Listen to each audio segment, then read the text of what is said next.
You're about to do what? I was about to pick him up and go. Oh. It's going to ring real high. You'll break it. Don't do that. It'll break.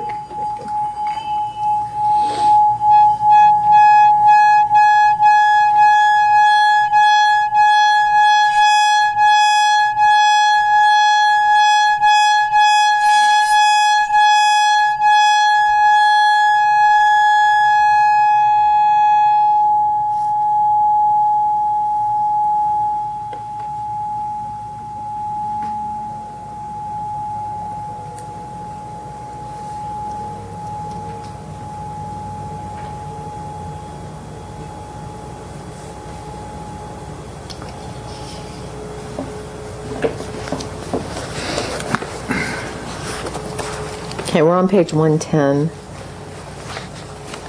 the third day.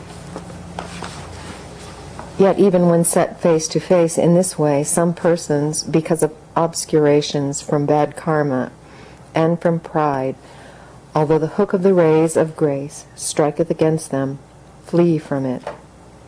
If one be one of them, then on the third day the Bhagavan Ratnasambhava. There's a footnote. Am I interrupt for just a second? Does everybody remember what the hook of the rays of grace are?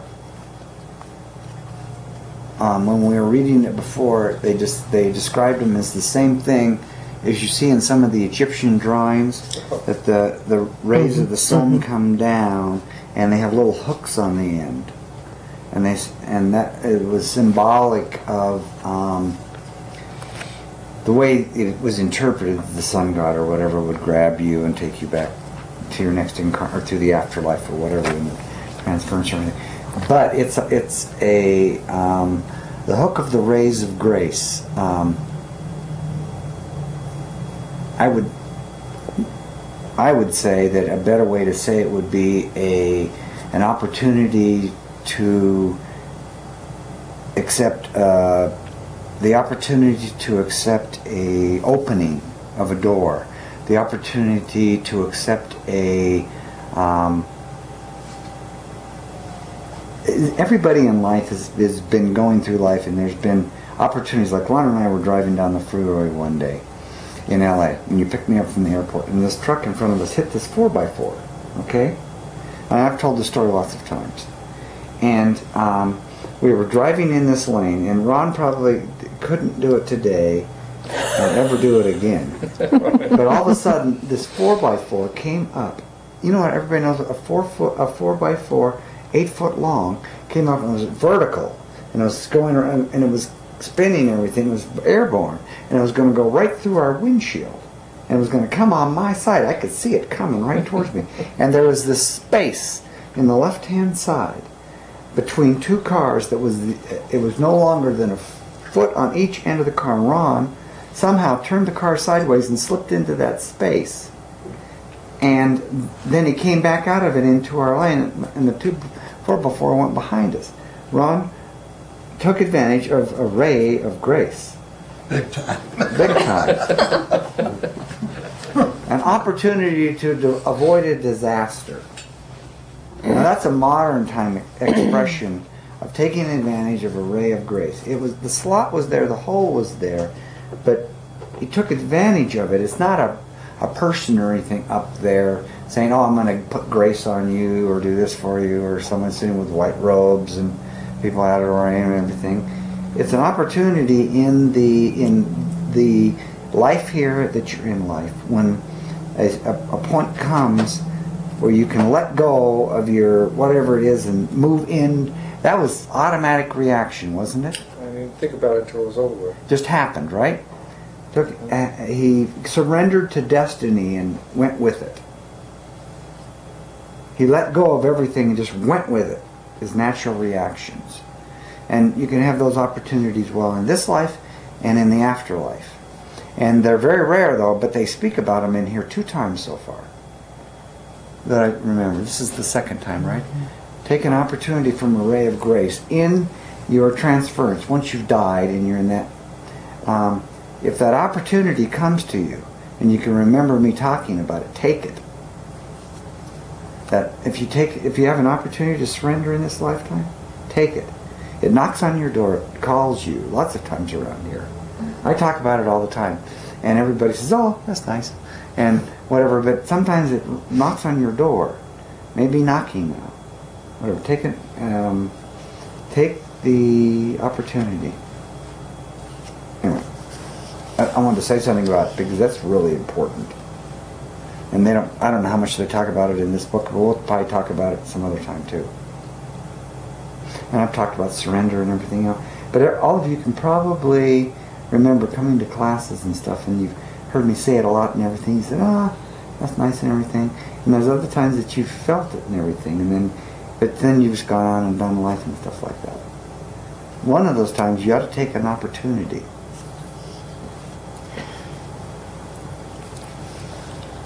The footnote says, born of a jewel, he is the beautifier, whence comes all that is precious, a personified attribute of the Buddha.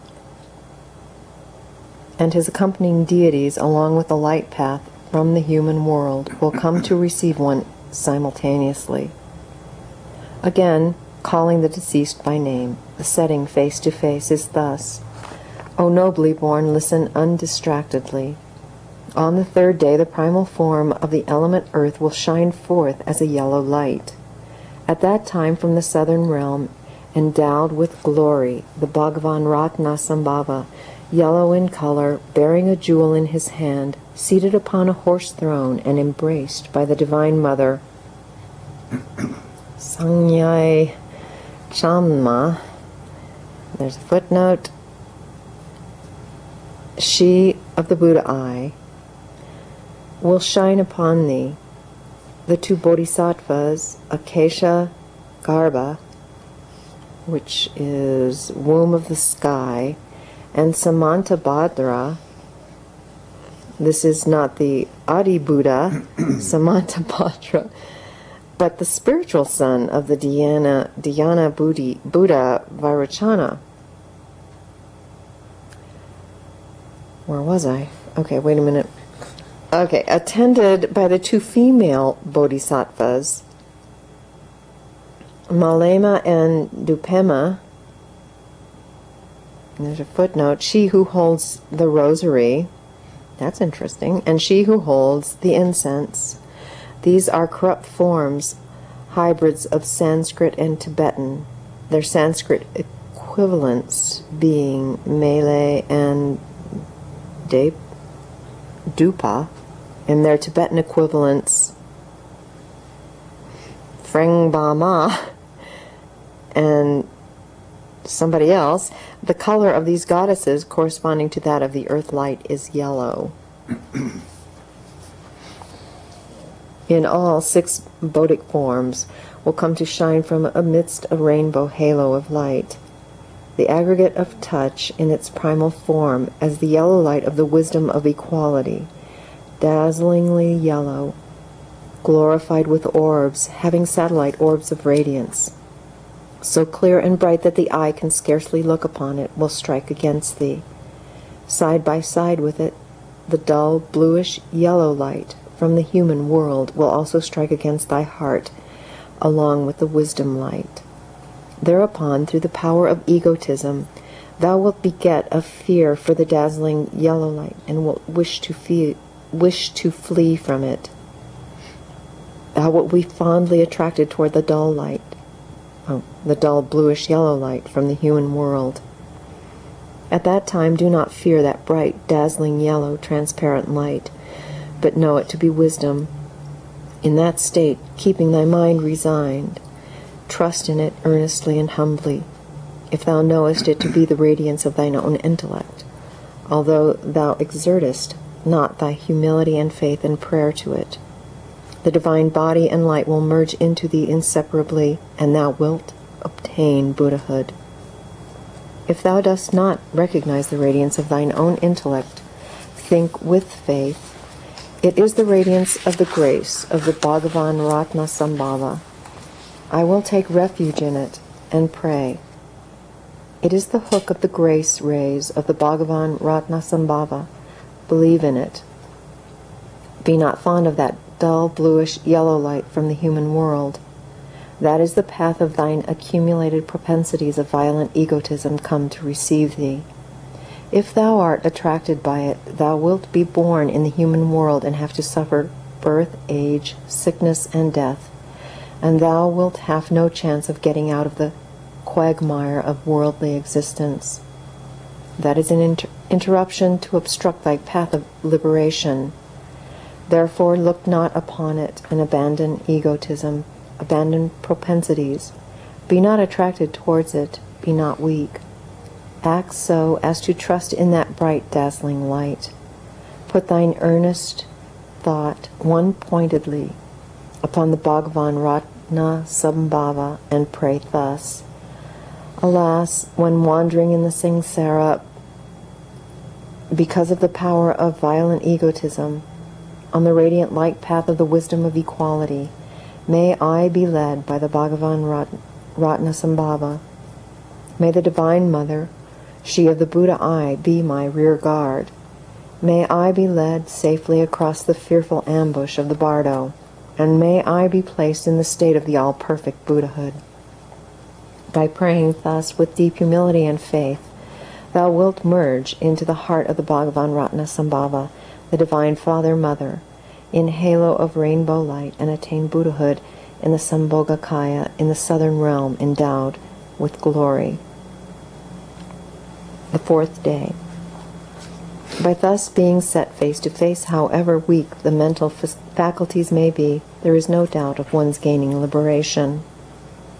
Yet, though so often set face to face, there are classes of men who, having created much bad karma, or having failed in observance of vows, or their lot for higher development, being... That's interesting. Having failed in service of vows. Mm-hmm. I would say that runs across the board. It's probably when you make somebody a promise in life that you're going to do this or whatever, and they depend on you, and you don't do it, or you say that you're going to, you're in a religion or something like that, and you're a Catholic priest, and you do something that the Catholic Church probably had you take a vow against doing. What it does is it builds up a karma inside of you, and that karma inside of you self-create, because you took this vow to do this thing and you don't follow through on it, and then you're stuck with it, and it probably eats on you and carries in your essence with you after you die. Wow. Pardon? Wow. I didn't know that. That's what it said here. That was just a little expansion on it. Or having... And so that's how you build karma. You sort of, you have an obligation to, that's how you build karma, good and bad karma. If you do things you say you're going to do, or things that if you're a good worker at your job, or you've hired on with your employer, and the employer says you do 1 through 10 and I'll pay you this certain amount of money, and you do 1 through 10, and if you do 1 through 11 and he pays you the same amount of money you do it your whole life, you build up good karma. You did more than what you were really asked to do, and he doesn't even know it, but you build up good karma. Or or even if you just do the 10 and you worked an even deal, it's good karma. Or I'm just using worldly type of examples. Or if you go and clean somebody's snow off their sidewalk or something like that, and you're not really asked to, or you're doing things like Boy Scouts do, you go out and do a good deed and stuff like that. That's good karma, and you build those things up. But if you take advantage of someone in a business deal, that's bad karma. Even though the law allows you to do it. And that's a good deal, they call that. It's a good deal. You got a good deal, you really screwed somebody good. That's a good deal. So many places. It's karma.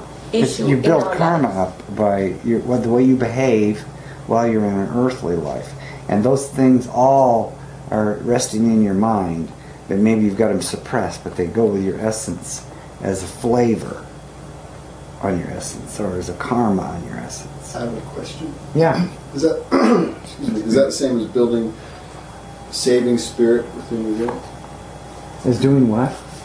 The Tibetan Book talks about saving, Accumulating. accumulating. Oh, accumulating. No, those are two different things. Saving, or when you meditate, you come out of time and space. And instead of wasting your life energy in time and space in destiny, when it's happening, you drop out of it. And when you're really meditating, you're in pure meditation, you're not thinking. Because when you're thinking, you're participating in life. When you're in pure meditation, you save your will, and you, instead of spewing it out in life as you're thinking and everything, and that's why you're so rested after you meditate. You feel real rested after, and you feel, God, it's like an 8-hour sleep or whatever. And that energy goes into your will and builds your will in your essence, so you can use that in the afterlife to grab a hold of the ray, that ray of grace. Yeah. Troll and Peeler are online, and the Troll said that the commentary really helps. Oh, what we're talking about now, good. And so, those are two different things. I was thinking of it like if you're out screwing people, that's That's bad karma. that's the will you're investing in your spirit. So that's all you know. That's all your will is. That's screwing. all your will is, that's correct. Or breaking promises, Right. or this or that. Yeah. The Versus way we talk nothing. about it in the Tibetan Book to address that particular issue is you take kinetic energy, and which kinetic energy is moving energy. It's energy in time and space. Potential energy is static. It doesn't move. It's just there. It's sort of like this building has potential energy. The weight of it has potential energy. And if the earth moved out from underneath it, it would fall because of its energy and cause an impact and impose its energy on where it landed. That's called potential energy. And so when you meditate, you stop moving in time and space. You stop participating, and your brain stops temporarily. If you're able to meditate, most people aren't able to meditate. They just believe they are. And you stop thinking totally, and you go into a silence, into a feeling, and you rest in there. And when you're resting in there, you're out of time and space. Your essence is. It's not participating. And that essence is energized, and your will within your essence is energized with potential energy, and it holds it. The kinetic energy it would have used in your destiny of time and space, that 20 minutes, that hour, that 2 hours, you saved it in your essence as potential energy. And that's all that is. It has nothing to do with karma. Karma is a separate issue. All it does is vitalize. It's sort of like taking a break from life, and rest, and when you get up, you got a lot more energy. It's the same thing, but you're saving something. It's a savings.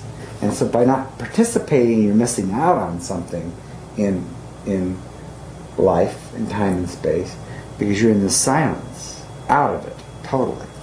If you're really meditating. Most people believe they meditate, but they really don't. Not very many people that really meditate. That really stop thinking, because most people, the first meditations they're taught are active meditations, which are in time and space. They're just getting them headed in the right direction. They're repeating a word, or they're doing something in their meditation. But in real meditation, you're doing nothing. You may be having some action and stuff like that, but yourself is in the nothingness. It's in a feeling rather than a thought form.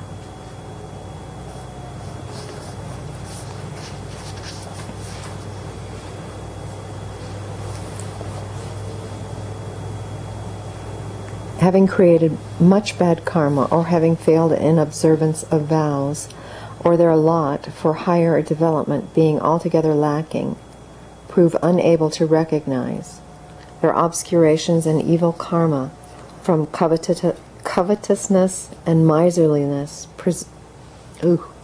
produce awe of the sounds and radiances, and they flee.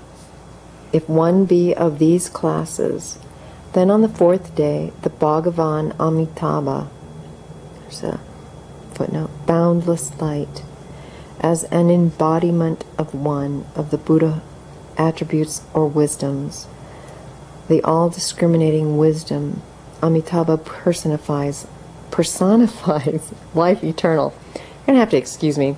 I have not had anything to eat, and I've had nectar, and so... Okay.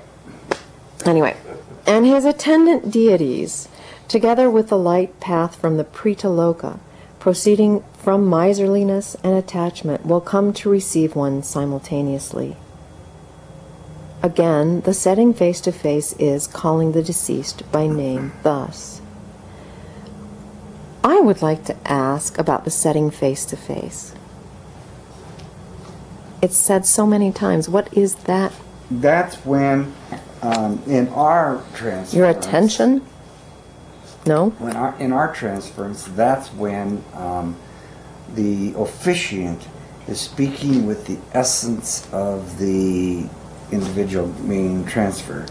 In theirs, it was when the individual was sitting there and as being put up in the corner, an effigy, or the actual Dalai Lama or whatever, having a face-to-face conversation going through the Bardo Thodol over the period of 49 days. But in ours, it's from the very beginning when the person's deceased and you're talking to them in their ear, or you're telling them about their spiritual will, or you're reading their spiritual will to them and guiding them through the afterlife, or after they've been mummified, you're sitting face to face with them, speaking to them because they're still there.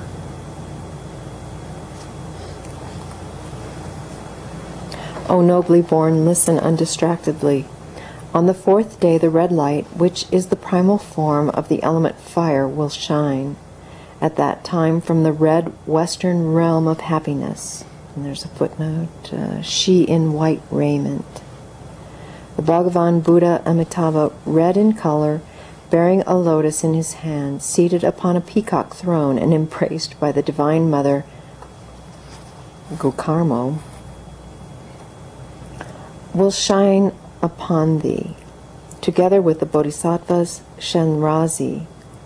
There's a footnote. The down-looking one, the embodiment of mercy or compassion. The Dalai Lamas are believed to be his incarnations. Amitabha, with whom he here dawns, is his spiritual father, whose incarnate representatives are the Tashi Lamas.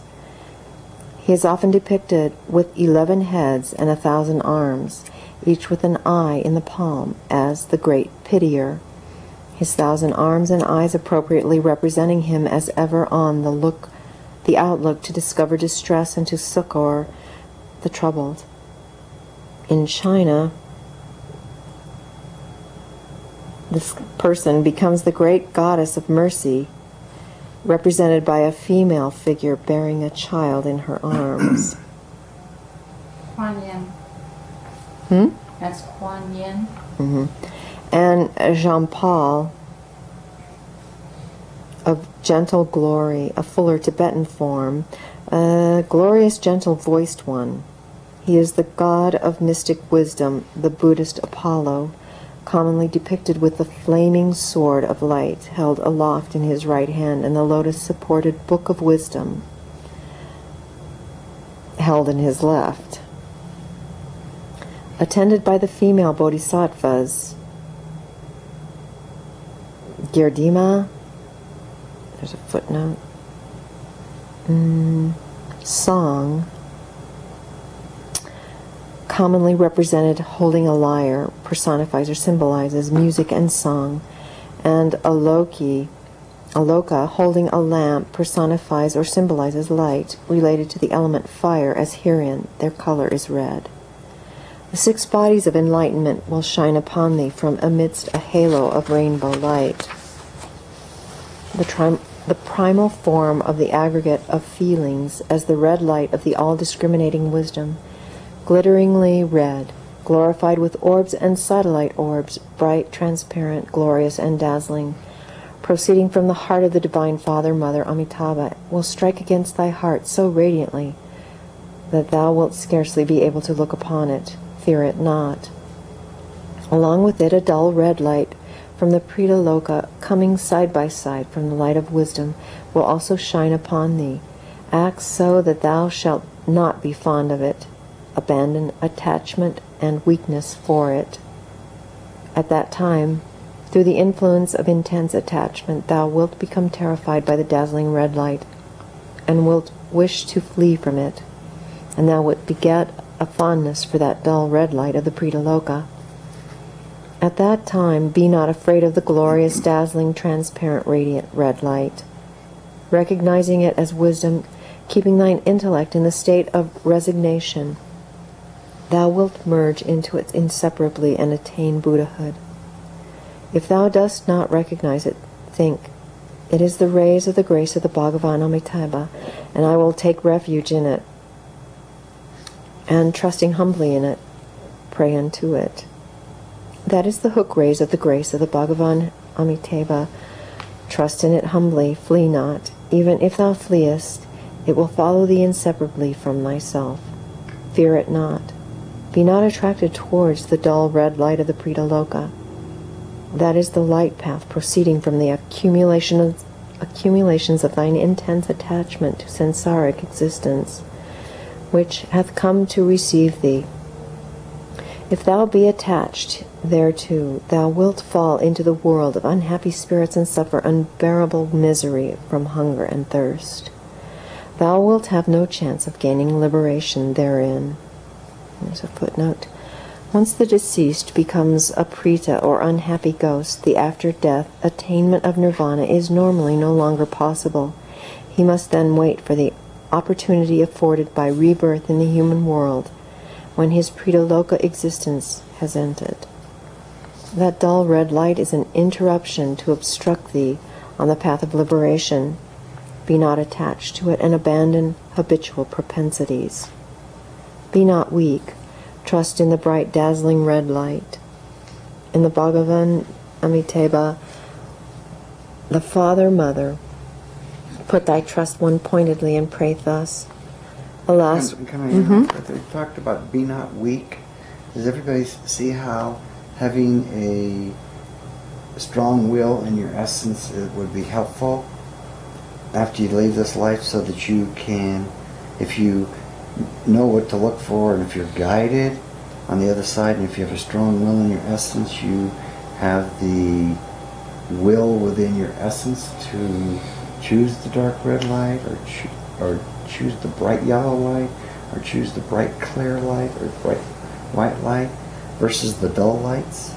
Does everybody see how that's an important element? That's why it's so good to take a little bit of time out of life and meditate and build your essence and store your will within it as potential energy, so you can use it. I know that everybody doesn't believe they're going to die, but everybody dies. And so if you want to be able to implement some kind of choice and not be caught up in destiny, this is the time to do it.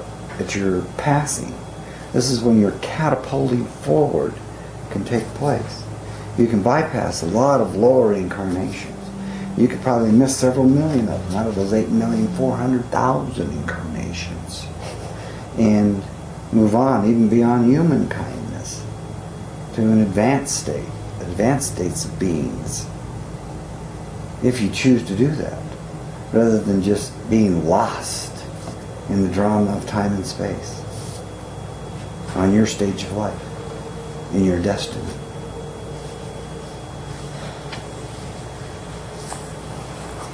alas, when wandering in the samsara, because of the power of intense attachment on the radiant light path of the discriminating wisdom, may I be led by the Bhagavan Amitabha.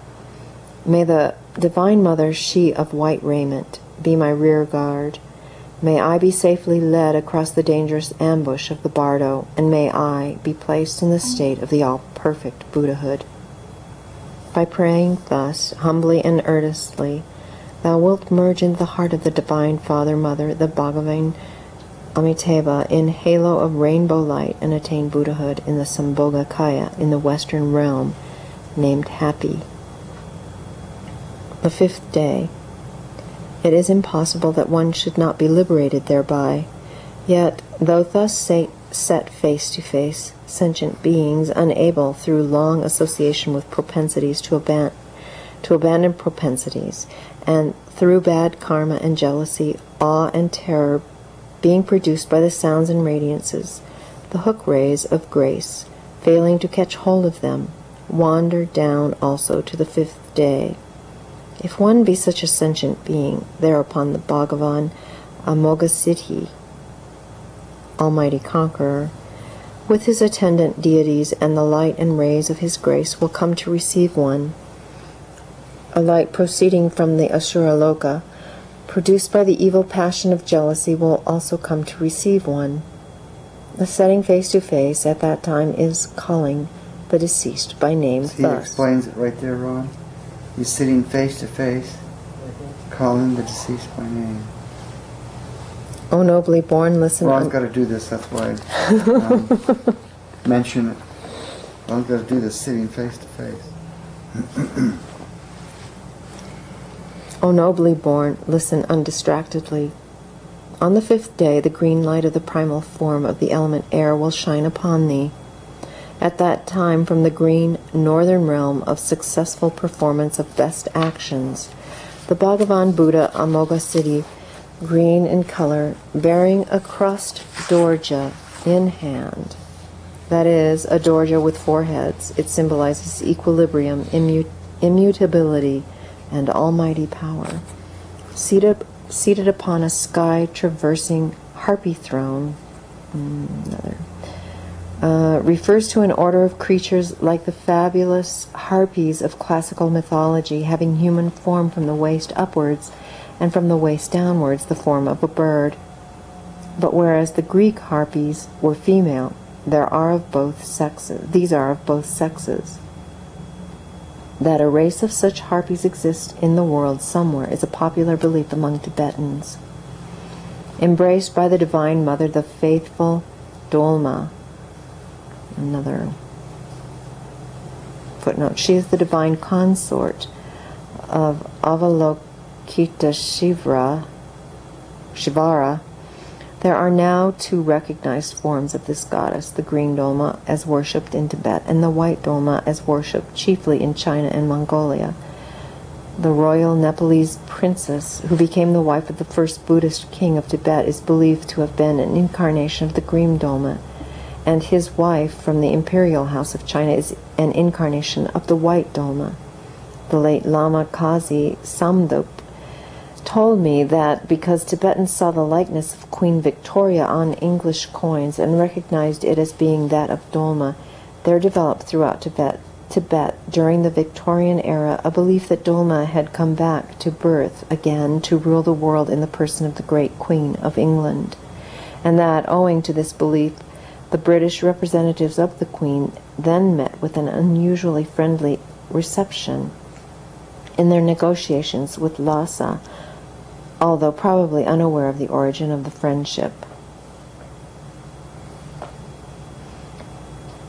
The faithful Dolma will shine upon thee with his attendants, the 2 bodhisattvas, Shagna Dorja, footnote, bearing the Dorja in hand, and Dipanamsal, clearer of obscurations, attended by 2 female bodhisattvas, Gandema,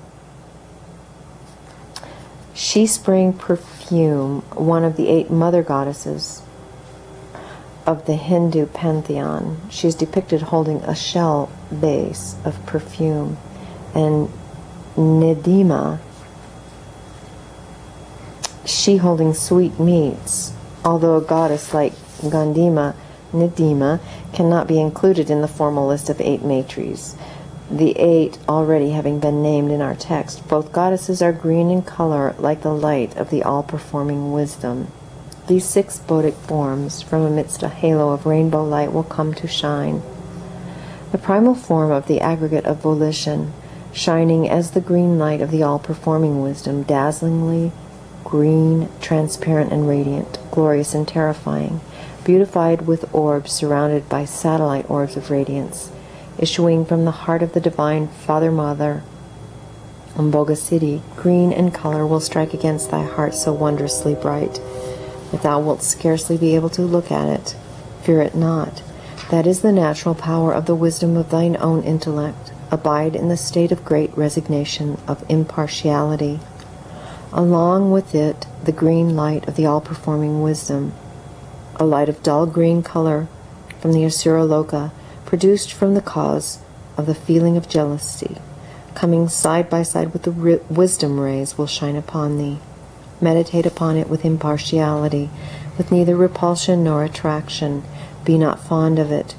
If thou art of low mental capacity, be not fond of it. Thereupon, through the influence of intense jealousy, another footnote here, as in the previous and following paragraph, the jealousy referred to is the karmic propensities of jealousy existing as part of the content of the consciousness or subconsciousness of the deceased.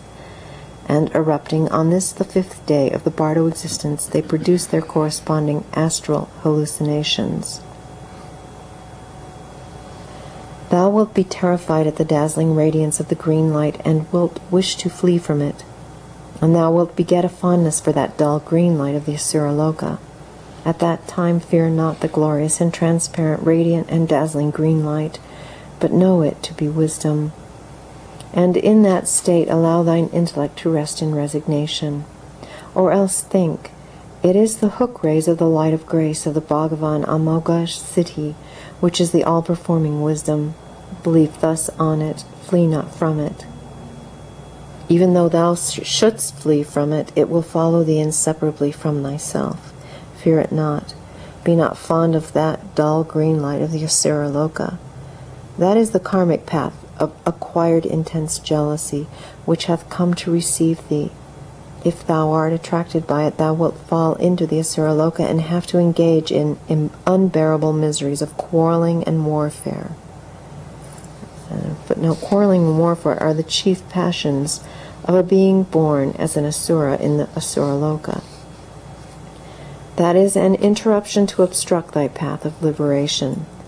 Be not attracted by it. Abandon thy propensities. Be not weak. Trust in the dazzling green radiance, and putting thy whole thought one-pointedly upon the divine Father-Mother, the Bhagavan Amoga Siddhi, pray thus. Okay, can I interrupt here for just a second? It's sort of apparent as we've read along here that you come upon these lights, it's like hitting the intersection. And the lights are green, red, or amber, and you have to, when you're driving up to the intersection, you decide if it's an amber light, you're going to try to run it and make it before it turns red, or if it's green, you just drive through. If it's red, you stop. That's usually what you do. But what they're saying here is, whenever they describe the lights, they've always said there's a bright dazzling light and there's a dull light of the same color. And they've been saying, to sort of make this a lot easier and a lot clearer, don't worry about all these names or all these people or anything like that. Because the people that you see will probably be people like you. They won't be these peacock-feathered Buddhists and stuff like that, because you will see things similar to the life you're raised in the Western world here. But the lights, or the feelings of it, you can feel a real sharp energy, clean energy, clear energy, or you can feel a dull energy or light. And so when you come upon the lights or the energies, go towards the real clear light and avoid the dull light, or go towards the real clear energy and avoid the dull energy. I have a question there. Yeah. There are 2 ways that have been taught to me. One of them, if you have something that is unresolved, one way is to just ignore it and forget it. Well, how can you ignore it and forget it if it's unresolved? It just stays there. And the other way is to go through it, face it, and feel the pain, to get rid of it. Is that it? Well, you don't necessarily have to feel pain. It's called working your karma out. Clear your karma. And that's what you should be working on in your lifetime. Cleaning your karma up. Because everybody's going to continue on in life. Or they're going to die. One of the two, right? And the sooner you clean your karma up, the easier life is. And if you clean your karma up before you die, it's a lot easier in this afterlife to work your way towards a clear incarnation. The sooner you choose liberation, the easier it is to catapult forward in evolution, and rather than coming right back and getting stuck in the stuff you're in now. Okay. Now let's go on with the book, because I'm sure this isn't going to necessarily relate with this. We'll answer that question later. Alas, when wandering in the samsara, because of the power of intense jealousy on the radiant light path of the all-performing wisdom, may I be led by the Bhagavan Amoghasiddhi. May the Divine Mother, the faithful Tara, be my rear guard. May I be led safely across the dangerous ambush of the bardo. May I be placed in the state of the all-perfect Buddhahood.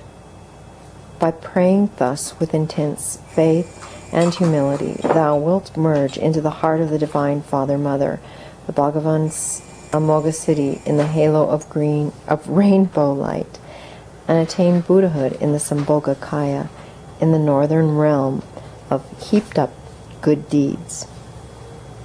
Okay. The 6th day. Being thus set face to face at various stages, however weak one's karmic connections may be, one should have recognized in one or the other of them, and where one has recognized in any of them, it is impossible not to be liberated. Yet although set face to face so very often in that manner, one long habituated to strong propensities and lacking in familiarity with and pure affection for wisdom, may be led backwards by the power of one's own evil inclinations despite these many introductions. The hook rays of the light of grace may not be able to catch hold of one. One may still wander downwards because of one's begetting the feeling of awe and terror of the lights and rays. Thereupon all the divine fathers, mothers of the 5 orders of the Dhyani Buddhas, with their attendants, will come to shine upon one simultaneously. At the same time, the lights proceeding from the 6 lokas will likewise come to shine upon one simultaneously. The setting face to face for that is calling the deceased by name thus: O nobly born, until yesterday each of the 5 orders of deities has shone upon thee one by one, and thou hadst been set face to face. But owing to the influence of thine evil propensities, thou wert awed and terrified by them, and hast remained here till now. If thou hadst recognized the radiances of the 5 orders of wisdom to be the emanations from thine own thought forms, ere this thou wouldst have obtained Buddhahood in the Sambhogakaya, through having been absorbed into the halo of rainbow light in one or another of the 5 orders of Buddhas. But now look on undistractedly. Now the lights of all 5 orders, called the lights of the union of 4 wisdoms, will receive thee. And there's a footnote. The philosophically descriptive Tibetan terms, which are not contained in our text, for these 4 wisdoms are phenomena and voidness, radiance and voidness, bliss and voidness, consciousness and voidness. Act so as to know them. O nobly born, on this the 6th day, the 4 colors of the primal states of the 4 elements, water, earth, fire, air, will shine upon thee simultaneously. At that time, from the central realm of the spreading forth of seed, the Buddha Vairocana, and there's a footnote. Oh, gee, I didn't read that whole one, did I? Oh, sorry, I guess I should go back. They correspond to the 4 stages of dhyana, which arise in the same order. They probably also correspond, but in a less exact manner, to the 4 wisdoms: the mirror-like wisdom, the wisdom of equality, the all-discriminating wisdom, and the all-performing wisdom. Dhyana consists of progressive mental states: analysis, reflection, fondness, bliss, and concentration. In the first stage of dhyana, the devotee asks himself, what is this body? Is it lasting? Is it the thing to be saved? And decides that to cling to an impermanent, corruptible bodily form, such as he thereby realizes it to be, is not desirable.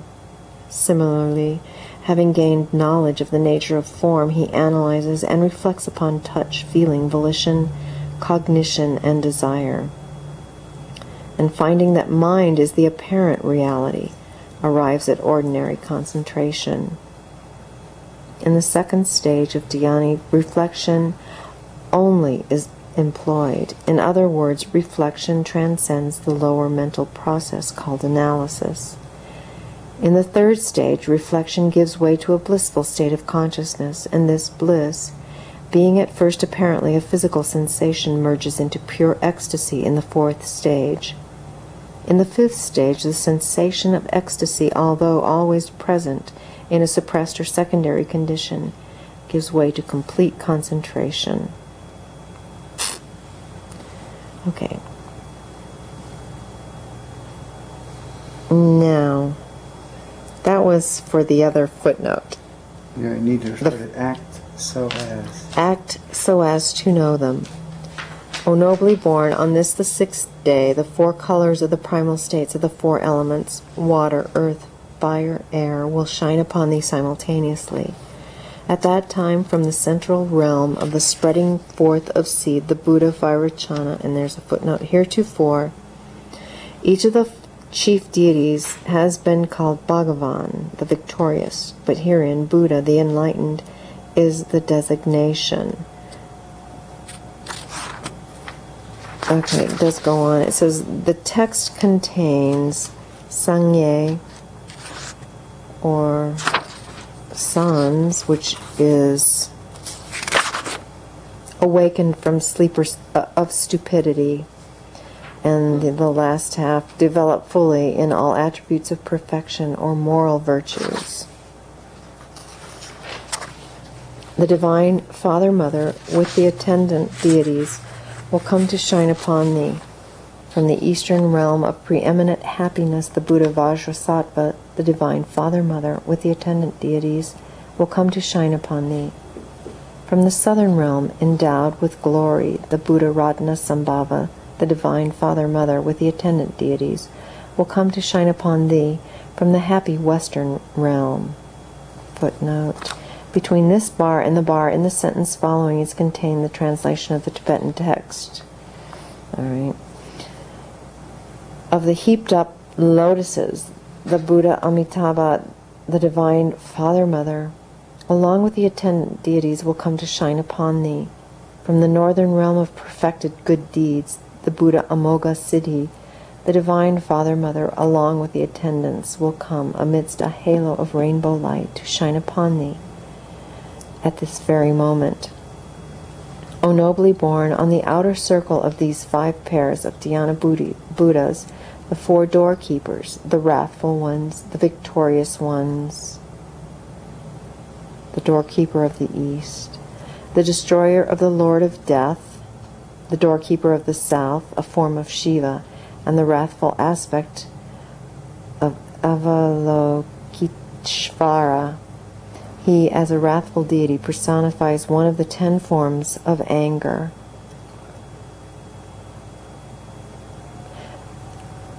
The destroyer of the Lord of... Wait a minute. The destroyer of...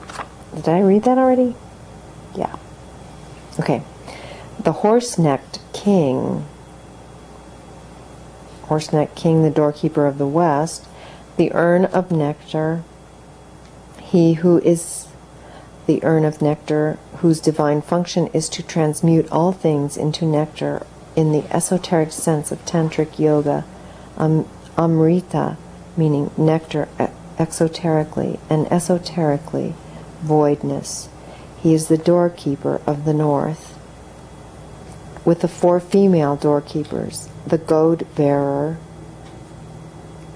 she holding the goad, the Shakti or female counterpart of Vijaya,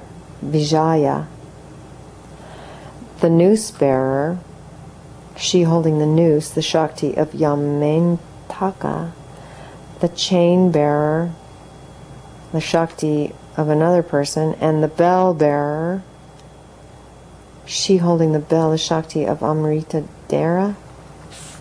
All the doorkeepers and their Shaktis possess occult significance in relation to the 4 directions and to the mandala or conclave of deities to which they belong.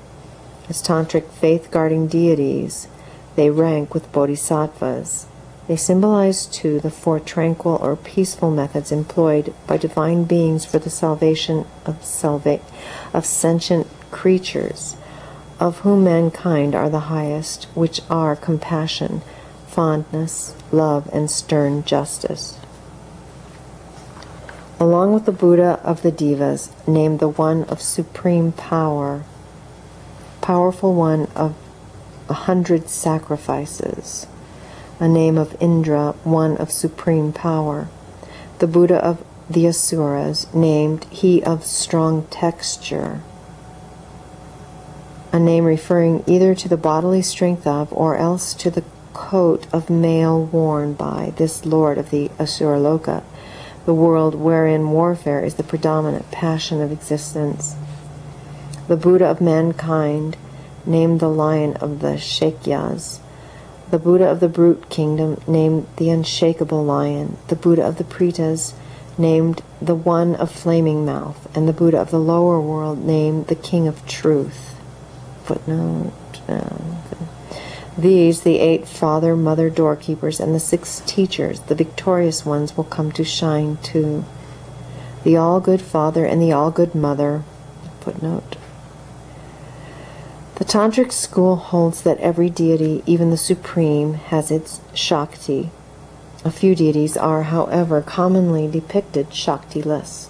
For example, Manjushri or Manjushkosha.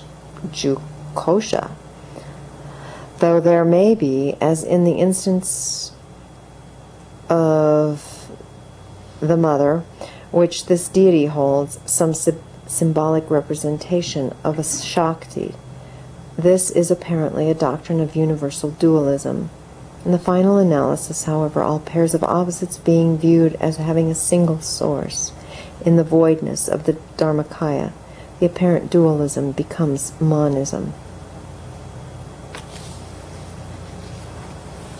The great ancestors of all the Buddhas, Samanta Bhadra and Samanta Bhadre, the Divine Father and the Divine Mother, these 2 also will come to shine. These 42 perfectly endowed deities, issuing from within thy heart, being the product of thine own pure love, will come to shine. Know them. O nobly born, these realms are not come from somewhere outside thyself. They come from within the 4 divisions of thy heart, which, including its center, make the 5 directions. They issue from within there and shine upon thee. The deities, too, are not come from somewhere else. They exist from eternity, within the faculties of thine own intellect. And there's a footnote. According to the esotericism of Northern Buddhism, man is, in the sense implied by the mystical philosophies of ancient Egypt and Greece, the microcosm of the macrocosm. Know them to be of that nature. O nobly born, the size of all these deities is not large, not small, but proportionate. They have their ornaments, their colors, their sitting postures, their thrones, and the emblems that each holds. These deities are formed into groups of 5 pairs, each group of 5 being surrounded by a 5-fold circle of radiances, the male bodhisattvas partaking of the nature of the Divine Fathers, and the female bodhisattvas partaking of the nature of the Divine Mothers. All these divine conclaves will come to shine upon thee in one complete conclave. They are thine own tutelary deities. The tutelary deities, too, in the last analysis, are the visualizations of the person believing in them. The Demchok Tantra says that the devatas are but symbols representing the various things which occur on the path, such as the helpful impulses and the stages attained by their means, and that, should doubts arise as to the divinities of these devatas, one should say that Dakini is only the recollection of the body, and remember that deities constitute the path. Know them to be such. O nobly born from the hearts of the divine fathers and mothers of the 5 orders, the rays of light of the 4 wisdoms united, extremely clear and fine, like the rays of the sun spun into threads, will come and shine upon thee and strike against thy heart. On that path of radiance there will come to shine glorious orbs of light, blue in color, emitting rays.